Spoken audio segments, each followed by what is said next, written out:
Hello dear viewers, you're welcome to The Perfect Pod. This is Evelyn, the host, and tonight what do we have for you as The Perfect Pod? Yes, recently people have been coming in my inbox complaining about love. I don't know what's going on with love issues lately, but for me, all I can tell you is love sometimes can mean to be complicated, but when you are stable or when you're ready for it, you can never be complaining when you get into love. So what am I having for you today? How would you feel if you found out your partner was using you? Or how would you feel if you found out that your girlfriend is having an affair somewhere else and you don't know about it? And yeah, of course, most of you will take it as cheating. By this time, I may not base so much on cheating because it is the main word. Today, I'm basically basing on this factor that she's having someone else and she's lying to you that you're the only apple of her eye, you're the only bean in her soup. So that is basically what I'll be looking at today. So with me in my studio today, I have very special guests who have been in love for some good time, or they might not even be in love, but we are yet to find out, have they been heartbroken, or do they have that sweet first love story, that first kiss? How was it? That first, So we are yet to find out from these very beautiful guests. So let me let them come in and they do the introduction. Thank you so much, Evelyn, the host, for hosting me. My name is Rita and Emma, and I'm working with Sparrow Media, of course, the CEO of Sparrow Media. I've been just hearing Evelyn, the host, on YouTube, and people have been talking about you. Anyway, on social media, I've been seeing your videos trending on TikTok everywhere.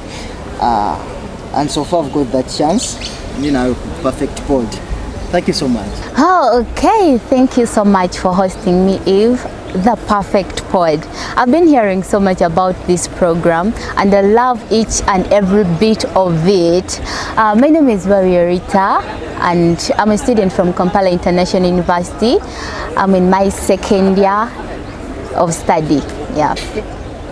Yes, we've heard from the different special guests, as I told you. I think you've heard the accents, the good English. Mama, me there, host. I'm still practicing English, but I'll get there. I've had some cute accent there, but I'll get there.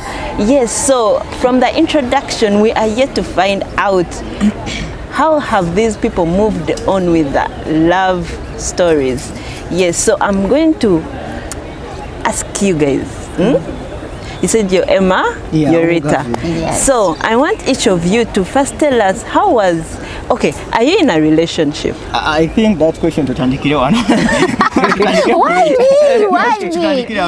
Okay, yes, Rita. Are you in a relationship? I may not term it as a relationship. I'm just still looking around. Do you have someone? Emma Mvako. I'm just still looking around. It's nothing big. I'm still looking around. Okay. Yeah. You're still looking around? Yes, Emma. Yeah. You don't have one person. I'm going to have Farmer. Is it relationships?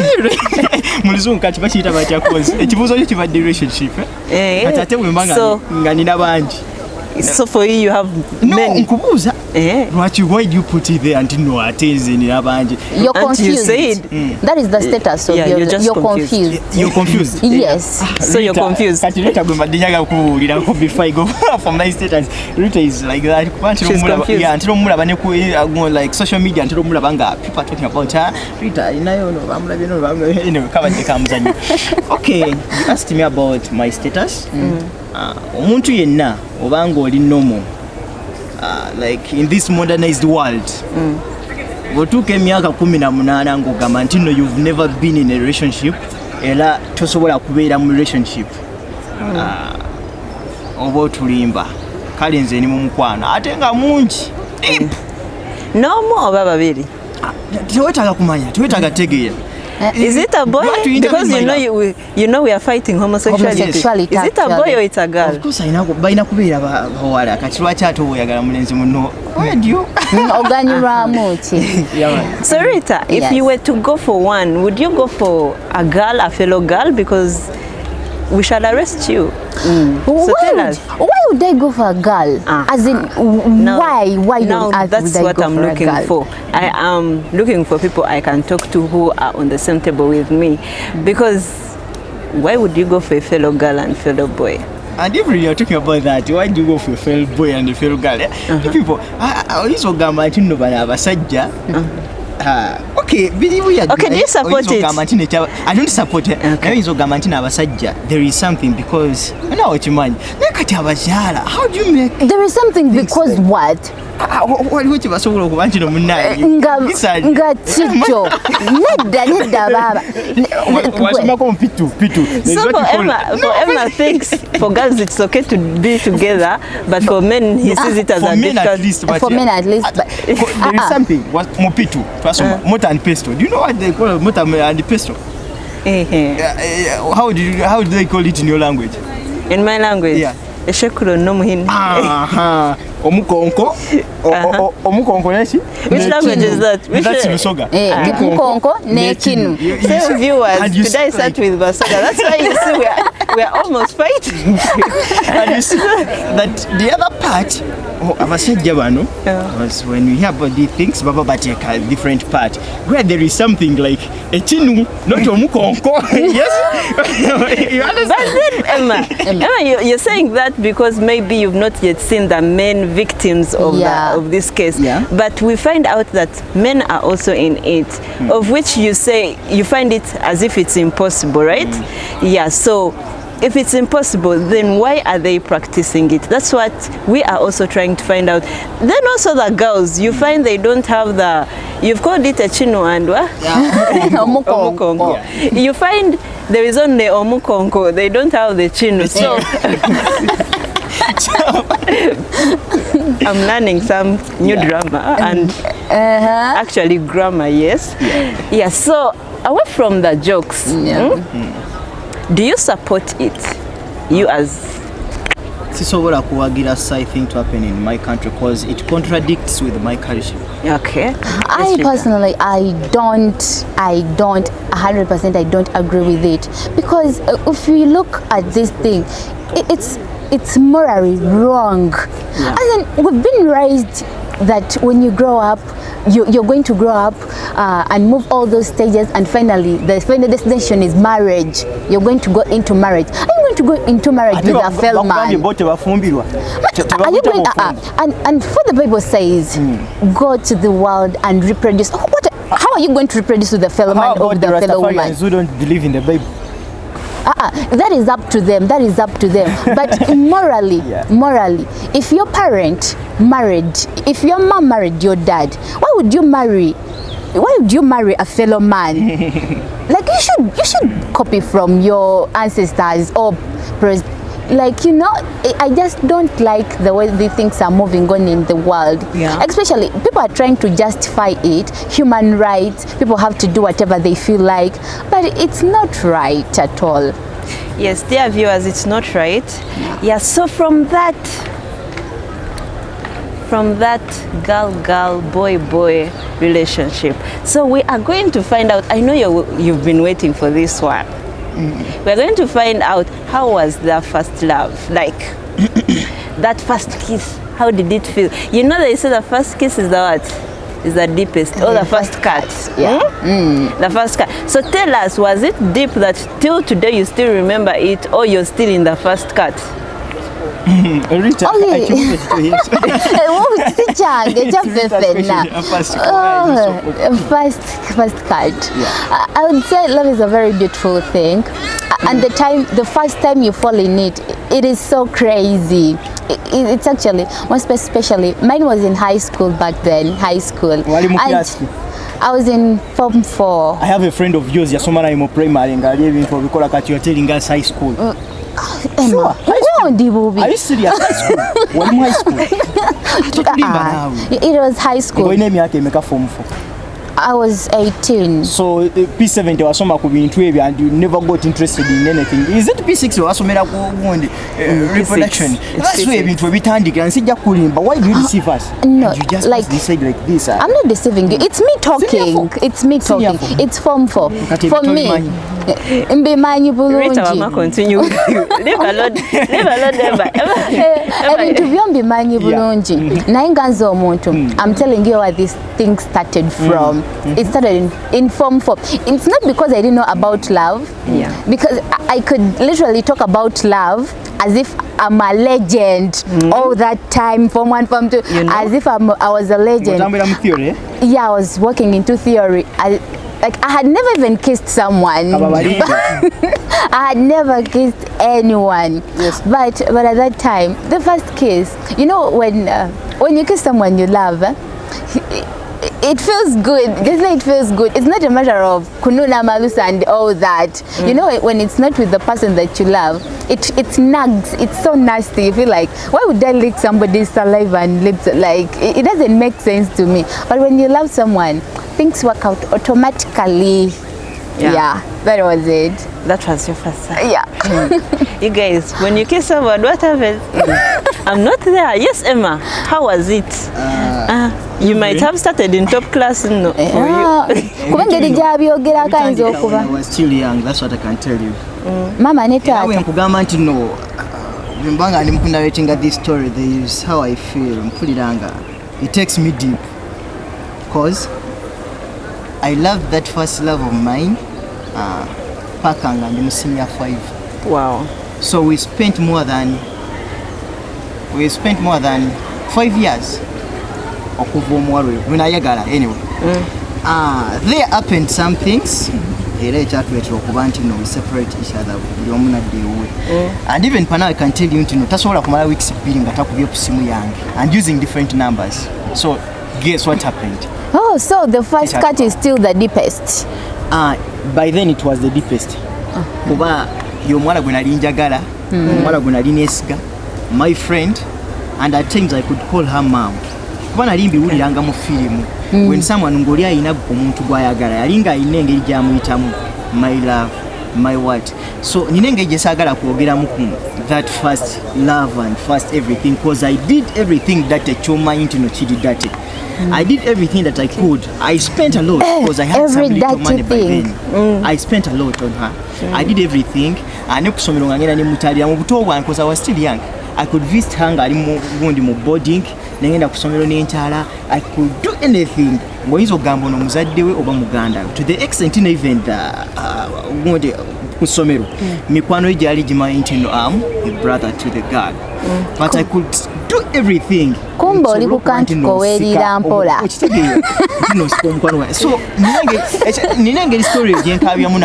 want me to cry from here? Oh, sorry. Oh, sorry. It's okay, you can cry. We shall give you the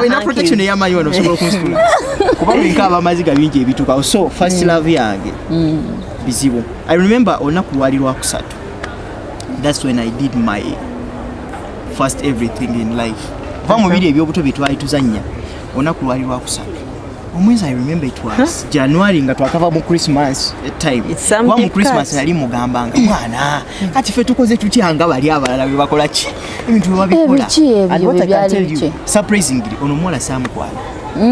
Atenga nali nsobola okwana. I couldn't even ngasobola ngampulira negomba naye nga I can't approach what kati amagezi ge nayitiramu ngogira obuntu n'omuwaayo akantu n'ogira bw'otyo. You know these girls abola batusinga obwongo.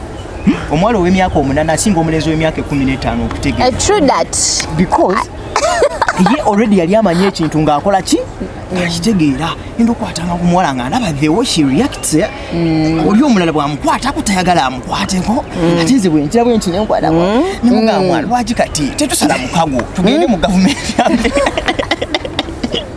kemo achi tetusala mukago ebintu koleki. Bazadde bange bategeera that I have someone I disturb. You know that's disturbing. Kuba kati abalinzi tebabeera na tebabeerawo bya love. Emma tukulaba. There's one lady who told me olabe embwe egobe gumba ngole nakola ki. If you know that saying. Olabe embwe sikeddiba. Olabe embwe egobe gumba ngolwe nalirya. If you see that the dog is running after the what? the boy ngotegera omuyayo ono ali mukubala kola ki wamwe temuyinambwa olaba ng'egoberera eggumba gye liri ng'otegeere yagala kola ki yagala kola. Then the lady told me I couldn't understand what she was meaning, but of course after making things that's when I understood that munange embwa yali egoba eggumba kati etuuse okola ki ate kati etuuse okulya eggumba. So it's a long story. Yes, long story cut short. Yeah. We are going to find out when they were coming from that first love, how did the heartbreak feel? So Rita, you told us it was the best moment, the kiss was the best. Sorry. And then we are going to find out, are you still with this one or you broke up, and why did you break up, and how did it feel when in that transition? First things first. First of all, I'm not with him anymore. Okay. Yeah. Kuba bintu bibawo that factors that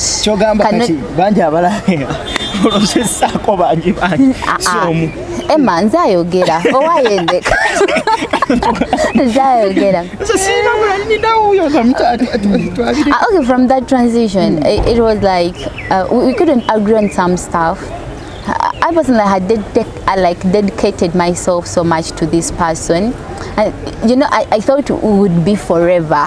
Like this love is gonna be forever. From here we get to campus, from campus we go work, and finally we go into marriage. But life wished otherwise. So what happened was like it was some kind of communication stuff. I value communication in every relationship, be it friendship, motherhood, and most especially love, like that erotic relationship.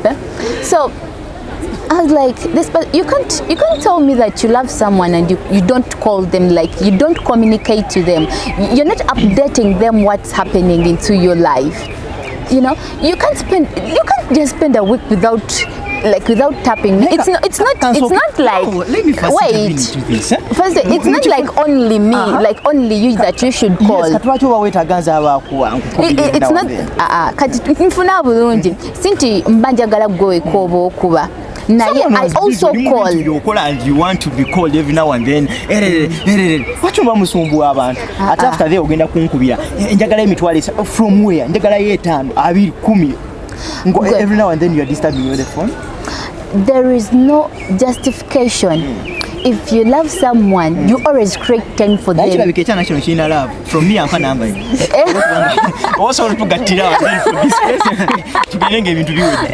swear. I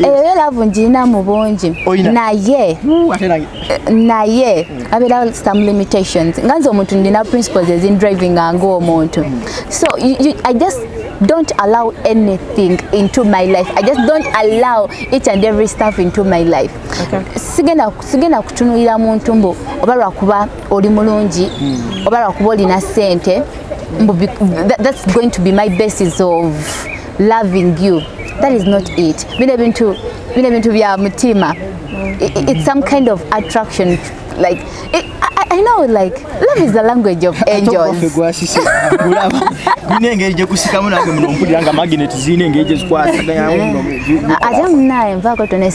Anyway. So from that, our only problem was communication, and the fact that we were always on and off, school here and there, we're in boarding, studying from another school, I'm also in another school, so we literally had less time to talk. But when we go into for holidays, you expect someone. We didn't have phones by then. Yeah. Like you get your phone from someone and you're like, simu ya mami wo from someone. How does that with mom? Then you know sindika ka message. And she finds when the airtime has been deducted. I never did that with my mom. How about when she finds that number and she asks me whose number is this? Whom have you been calling? From a friend. Nga mulenzi muji. Muwala nenzi ngankogaza. Badde ngambe byo byali tobuzi omuntu using someone's phone. Such issue. Nga muwala, so nga we communicate when I have some 500. I have to call baby. Hello, like just some few minutes, and like that is it. But this one time we spent like a month without talking because I was also tired of initiating the talks every time. Yeah. So one time I call and they're like, how many minutes should I give you? I'm done calling and you're asking me how many minutes should I give you to talk to me. That completely broke me off, like it washed me off. Omwenzi ngankwagaza ki ng'ogenda y'abanzi banno kubeerako gundi ntuno kukosa bamuteekako ntuno oli mwenzi. For as long as I'm not married to you, like you haven't made it official, For as long as I'm not married to you, my dear, I'm going to walk away. I'm going to walk away. Ekintu kyosobola okugumira only it's maybe marriage, because cheating, like there's no way that I can go out of marriage because of cheating. That is normal. Sure. That is normal. That is another thing. I said communication is key. Communication is key. Also, you always communicate to me. You get? You always communicate and you show the love and care. So that I can sit on you very well. Okay, Rita, thank you. Alright. Yes, as we've had Rita's disappointment, it was communication issue as usual. The girls, you people, if you have a girl and you know she likes communication, why? Imagine telling, I've called, Hi Evelyn, I've put my 30 minutes, I call you, and you say, so how many minutes should I give you? Imagine. That's really heartbreaking. I'm sorry, Rita. But don't I healed. I'm right. Yes, so let's find out how this heartbreak worked out for Emma, because if he still tells us that the girl after 2 weeks calls, I want to find out how Emma felt after breaking out up with this special girl he calls the first cat. Rita atulimbi. Obadde atufera mulungu watu tukuite fairing, has been fairing. Obadde ali mutufe. Rita from primary wali olino akwagala ngo mulenzo yakwesibako nnyo. Okunesibako tekitegeeza nti nali mwagala. Twawuliranga nga mu everything. Era P7 era senior for. Nfankoze nkyali nambeerera gugolooza buli omu omwewa. Yasooka bamukoloota. Well, believe you are just byakweyagala kubeera. Mama, like a kiss of the first one. We just got a kiss and nechigwera. Nagenda. Yali mudongo nga muferi. Akatola ebyo byamwe byaba player. Nga kyakozeeko. Okay. Gatalina. Tugenda ku nsonga eno n'ensonga endala Rita gyayogedde n'agamba nti nno okukuba amasimu. You people, nze wempanga sikuwa budde, like I don't give you time to talk to me when you call. Sometimes omuwala akuba essimu like nagikubako emirundi ng'esatu and you're not picking up. Bubeera buzibu. Era atandikirawo. Kirabika aliwo omulala gw'obadde oyogera naye and make this mistake ng'olina amasimu ng'ago, amasimu abiri, then it will become a full gunde muyinza okumala omwezi mulamba ng'obusungu buli okwo ku mutima yabutereka. Even sometimes nomugamba tukale tugendeko out. We go for that outing. But when you come back, it's the story kwagenda otandikira. Nawabanga talina kyagala kukolerako, she will bring back that topic. Kalo of course ng'omugambe kale munnaye this and the other. Ayinza okuleetera kali. Oyina n'abawala boyagala. Lulisa akubira emirundi esatu nga naye nga tokola ki. After something like 3 months naye nga akujjukiza kiri. So abawala kino ekintu simanyi oba lwaki kibaluma nnyo. But of course you have to put it in gundi mu bwongo bwammwe nti nno omuntu abeerako busy. You're calling me. Kati let me tell you this. Producer we MC Frank. Frank is on the camera. Ali mu kushootinga. What if someone calls him? N'amukubira kati. Nakwata essimu. How do you feel? Of course, distracted because I'm trying to see the movements he's taking. Of course. Oyinza okunkubira essimu nga ndi busy. Naye kati mwe mulowooza and after ogenda kunkubira omugave njagala sente bwesi. Omugave kyeka boyagala be balina ekizibu. You people should not even disturb. Emma, first wait. You have to get an understanding person. Omuntu gwe nkukubira essimu gamba osobola picking up nemugamba I'm busy. Mwino okukkiriza before you go for that. Olino kitegera nti nno zemba nkukwana nteekamu obudde bungi. Naye obanga omaze okukola ekintu you've agreed buli kintu kyonna ogamba omugave nkwagala then why should I bother gundi okumala obudde nti buli awo we mukolera ensobi awo okolera ensobi bwana ya time wange nyiza okubanga namwewoze nagenze kubeerako voice biki nenteekako ya time then I called you. Emma, awe mukolere ensobi nga lwaki communicating only that first time. You should be consistent. Banga njagala negule joli then I get something from you.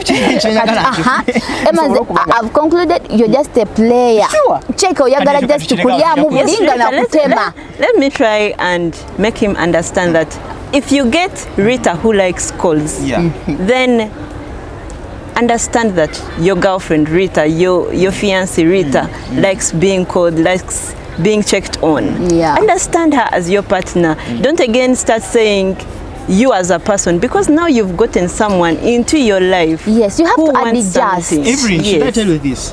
Because you can't. I'm in love, and I'm deep in love, but I do not believe in love.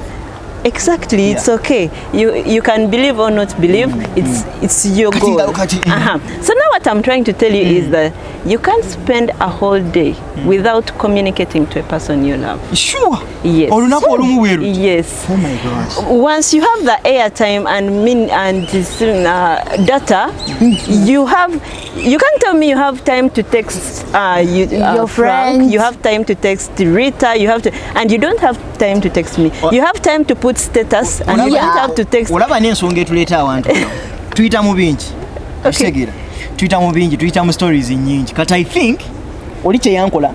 Rita kyali mu kukola. That is a mentality, mindset. Kaine ka driving. Now, learn how to move on with the person you have at the time.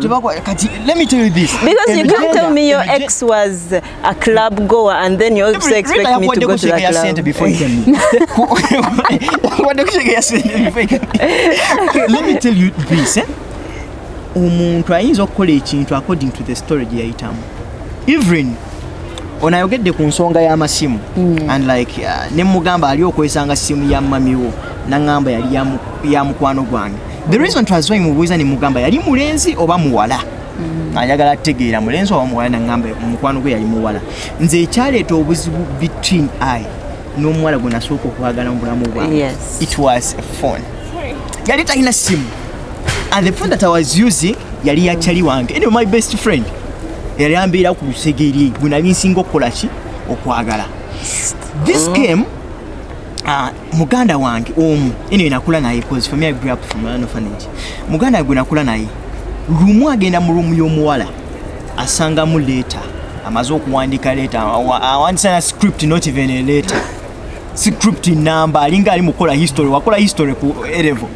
Kati ngalinga ali mukola history. Ngawandise Napoleon. Everything that happened. You know, last time when we were together, I did this and the other. He bought me the cakes.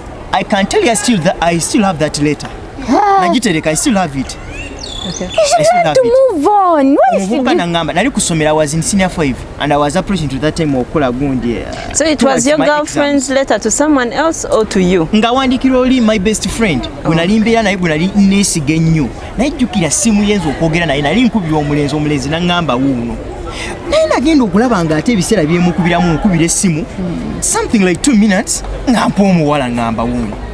Ngenda okwogera n'omuwala engeri gyayogeramu nange it's not the real way gyabadde akola ki gyabadde ayogeramu. Kumbe the phone brought problems. Oli agenda ewoli n'agamba njagala kubira Emma. Bwamala okwogera nange pamaliriza then the story emboozi netandika okukola ki ogenda mu maaso. So the guys brought the letter kubanze nali ku ssomero nandetera letter. Essomero eryali twali kumpi n'ewaka and I was in hostel.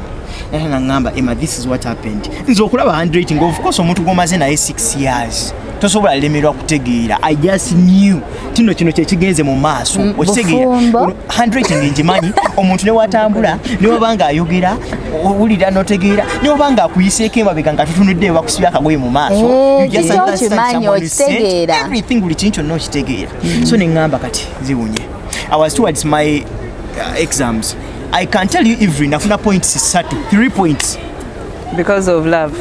By the year okugundi end ya senior 5 nafuna 3 points 1 2 3 and alinko sijabba wali nalinko nafuna 3 points zinali sifunangako nawuliranga zenna ndwadde you know I slimmed everything was ngampulira omuntu guli confused everything of men was confused what I did to the girl namugamba sikyakwagala mu bulamu bwange I thought about chichemba nkola omulenzi ono chichemba mukolera and even now I can tell you into omulenzi we still have some small wrangles bichi ebiwoko some issues because I remember 2021 we had issues on police yana mutwalayo wow naye kati yenga alowooza mukyalwanira mukazi not really naye alowooza byabakyala bino ebyali bibaddewo biki because I solved the issues nengamba omulenzi kamuleke kankole bwenti naye ate yo omulenzi nga kikyali ku mutima alinga aline musajja munne mu kintu nti no they are doing what kuba omuwala still reminding nza nkubira amasimu even when I give you my phone ogenda sangako voice notes because every number gyakozesa I block it sagala kunzijukiza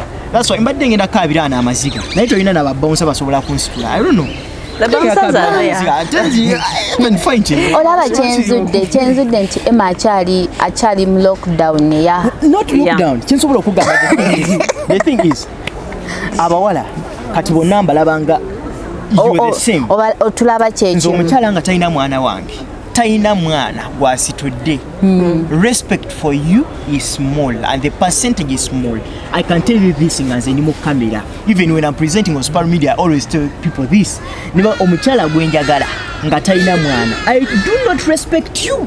Why should I respect you nga toyina kyondaga ntino kino kyoyina one thing Emma wange then ngamba okay I will respect you because of my baby Emma but not because Emma of anything. Why would you get into a relationship that with someone that you don't respect someone I do not respect why in the first place would you go for nature that demands, person nature demands yes. so obafunako ejjako kintu ekyo oyagala ngende kuba malaya oyagala ngende kuba malaya You've just defined everything. You've just defined everything. So Emma, what you're trying to tell us, yes. What you're trying to tell us is that you just fall for someone just because nature demands. Yes, it's demanding. Nesobola okuba nti no I do like this nze kino nkiyisawo nature demands gote kubanja my viewers are saying they won't come for you because they know once they come for Emma no they know nature demands. Let me tell you this kino choga do you see my statuses always instead of posting up statuses anga ate nze sina muntu gwenzigala like I block someone on my status when I get something I just nkikuba bukubi ningamba nti no kino kachikoleki kachigende wemanga am attacking even the host I will even rate your name even the host kino waste era abawala mbakuba nnyo ku status zange ningamba otyanga gende endala waliwo kyali wanga atero posting obuntu obwo mwagala nnyo agamba muno posing otidde ki then waliwo gende endala y'abakyala ogitirira ddala gende y'abakyala giti and what I know ekiri ku Evelyn kyakoze noli kyagenda okunkola I spent 6 years with a girl then after na cheating ako like that with my best friend when I didn't sing okwagala I have a question for you. Paka na joining campus ngankala. Were you faithful to that relationship? Why not? Lwaki ankubira amasimu ga sali faithful? Lwaki ankubira amasimu? Ndowooza kyekyo kyasinga okuluma naye you have to learn nti abantu bagenda people go kati kyenategeera then another thing nawe kyolina okutegeera nti no people are not trustworthy. Kubesigira kati mwe this gender nedda nesiga omulenzi don't tell me yes yes so that brings us to this question. Emma, you said they cheated on you, so Rita, let me start with you. How would you feel if you found out your partner or your yet to be partner was using you or was just having fun in the relationship? He didn't want anything like to continue, but he didn't tell you at the start, or you didn't see any signs like he was using you. He just wanted to play around with you. How would you feel? Ouch, that hurts. I'm just imagining, like I've spent all my time on you and I'm counting on you. I'm imagining I'm counting on you. You know, I tell my friends, this is my last man, this is my guy. I'm just going to get chigwanono. And then all of a sudden you come and break it to me. Yeah. Definitely, it's so heartbreaking. However much it's heartbreaking, I leave you go because I still have mental sanity. At the end of the day, I choose peace. At the end of the, because there is no reason as to why I should be with someone nga tondiko. Omuntu nga takuliko manyenge je kirumamu. Chokanga gwo muliko nnyo. The mindset will keep around because you know he's going to still use you. Even after you mindset, I live. You people olowooza okuyitawo omuntu just chap. Yes, olaba si kuba nti omuleka nti oba omukyaye mu mutima oba tomukyaye mu mutima, but you should live for your mental peace. Like you have to choose peace at the end of the day. No mwaye tetukiyagala naye emyaka giyiseewo ng'esatu but still ku mutima gwange mpuliranga ne wabanga afunye obuzibu ate kali sometimes mpulira ne ngamba kangende muyambi because kali kakyalimu. You people ekyo kintu ekyo kyawo omuntu doesn't just come out of the blue. It doesn't. Nawe oba wakiplanning n'ogamba in case agize bw'ati tovola bambagamba my girls always get to the second option. Yes, second always option. Get the second option. Ono bakusumbwa ngodda wali kuba these boys are not trustworthy. Nakyo nsobola okikugamba.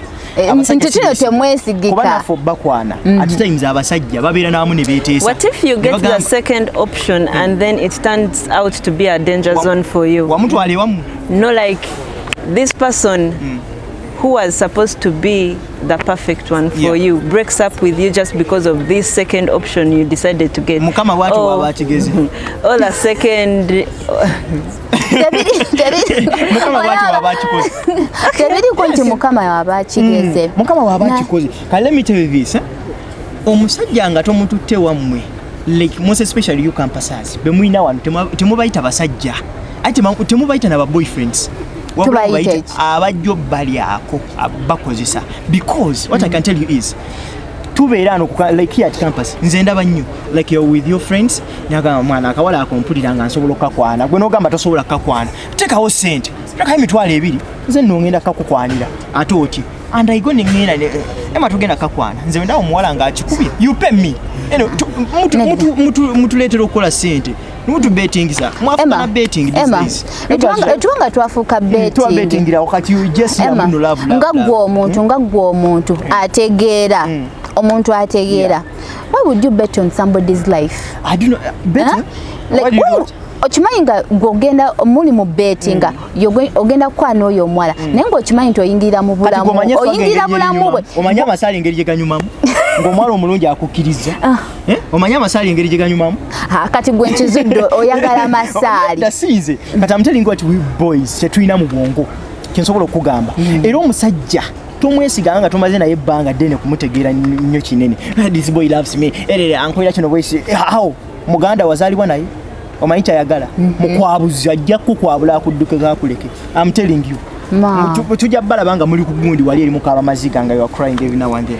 Yes, so from the little ate tonkabiranga maziga gwani akugambye nti ngenda kujja nkugambe Emma nti munaye biki Evelyn ajja kujja ne wonga.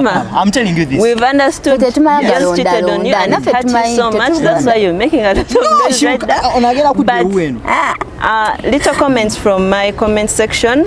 Some said they would pray for their partner.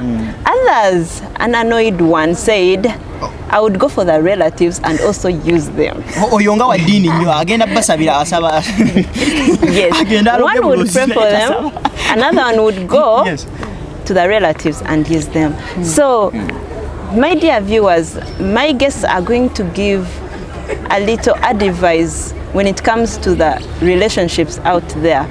What are they going to tell you? And on the ongoing love issues of the homosexuality, I want them to give you a little advice about it so that you may not fall culprit. The advice that I would give to people that are out there in relationships. Rule number 1, choose peace. At the end of the day, we choose peace. Because you can't stay with somebody that you're not at peace with. That is one rule for me. Secondly, don't go for a person that clearly shows you it's going to end nowhere. Don't play with your lives. Don't play with your lives, because this might seem irregular, or this might seem something that is so common, it being it's trending, it doesn't make it right or a fact. The truth is that you always have to be very careful on what you do. You always have to be careful with the person that you're engaging with. You should first understand them. Don't rush into stuff. Take it slow. Then about homosexuality, I disagree with it, and I will never agree to anyone that supports homosexuality, because there is no reason as to why you should go for a fair girl. There is no reason why you should go for a fair man. Yeah, that is all that I have to say. Yeah, chensobola bagamba nti no omuyimbi ono yakuba akayimba nti no, fall in love at your own risk. Chensobola okugamba in love obanga olina omukyala gwofunye nti no, you've introduced what awo muli b'amaanyi, naye bino ebyalaavu bino ebirala birina engeri gye binyigamu, so don't go for it, mubireke. Okitegeera. Then the other issue of homosexuality, what do you go for omusajja n'omusajja? Okay, tubaleka mu kasenge can even produce oyo goyita omukyala goyita kintu no kino goyiti Katonda teyali musiru kugamba nti no, he's giving you this part ate oli n'amuwa part endala. Please utilize mu Genesis, it's in chapter 3, the Bible says to produce and subdue the world. Then how are you going to subdue? Singa mama we agenda ku mukyala mulala wandibadde nga wazaalibwa, then we shall subdue by going for opposite sex. Funa omukyala funa omwami. Homosexuality tekirina kyekikuyambako. So dear viewers, we've heard from the different advices. One, choose peace, another one, fall in love at your own risk. And then as we go in throughout the year, if you have someone, try and understand the person you've fallen for. Don't say, I don't like communication when you have someone who likes communication. Don't say, I will put my ex's life in this one's life, because we find you're failing in relationships because you think your current will do what your ex was doing. You get? So let's learn to adjust to the new things in our lives. Let's learn to fall in love the right way and not the wrong way. Because your ex used to sweep your compound, don't expect me to sweep your compound. Because she used to lay your bed this way, don't expect me to lay your bed this way. So let's learn to move on and enjoy life the way it's supposed to be. Let's not fix past into present. You get? So as I conclude today, thanks so much for watching, and don't forget to subscribe, like, comment and share.